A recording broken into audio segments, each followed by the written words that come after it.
Bonjour, alors comme ça vous cherchez un petit câble de recharge pour votre voiture électrique et vous hésitez pour prendre ce modèle.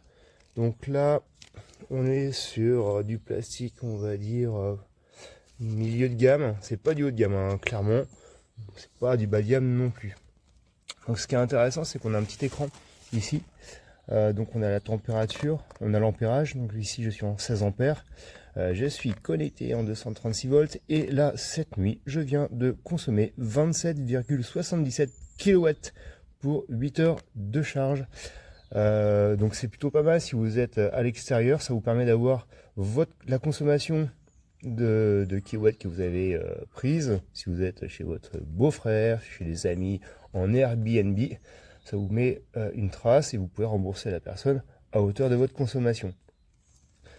Utilisation méga simple, on n'a que deux boutons pour modifier l'ampérage. Hop, j'appuie dessus.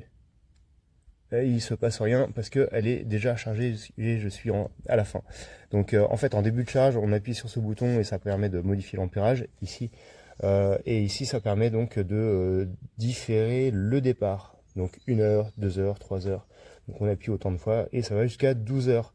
Le problème pour ma voiture, donc une MG4, c'est que ça a chanté le démarrage différé de ma voiture.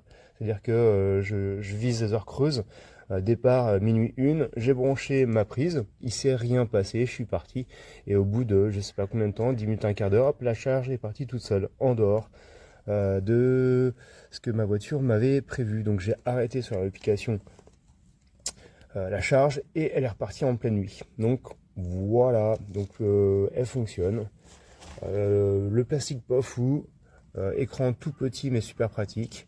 Les 5 mètres, bon c'est pas fou, surtout quand on est en déplacement. Au mieux un truc de 10 mètres, on sait jamais. Mais bon, voilà. À vous de faire votre choix.